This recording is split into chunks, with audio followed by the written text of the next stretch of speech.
ছিল বা সন্ধ্যার নাম বলে ঝাঁপিয়ে পড়ে। অমর একুশে বইমেলার ১৬তম দিন, সাপ্তাহিক ছুটির দিনে অন্যতম আকর্ষণ শিশু প্রহরে সকাল থেকেই মেলা ছিল খুদে পাঠকদের দখলে। বেলা ১১টায় খুলে দেয়া হয় মেলার দুয়ার, আর বেলা ১টা পর্যন্ত চলে শিশু প্রহর।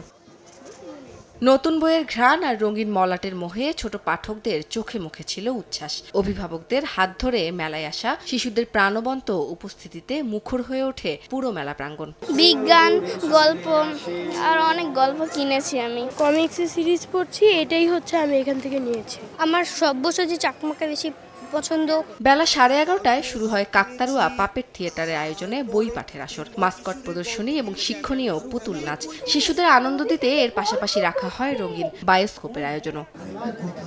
অভিভাবকরা বলছেন, ছোটবেলা থেকেই বইয়ের সঙ্গে শিশুদের পরিচয় করিয়ে দিতেই এ দিনটি বেছে নিয়েছেন তারা, আর তাই পরিবার সহ চলে এসেছেন অমর একুশে বইমেলায়। বইয়ের ব্যাপারে তো মেধা বিকাশটা ভালো হয়, ওরা রং চিনে, আকার চিনে। বইমেলা ওদের একটা আকর্ষণের জায়গা, যে প্রতি বছর বইমেলা হবে, ওখানে যাব, বই কিনবো। অমর একুশে বইমেলা শেষের পথে, আর মাত্র একদিন পরই পর্দা নামবে বাঙালির প্রাণের এই আয়োজনের।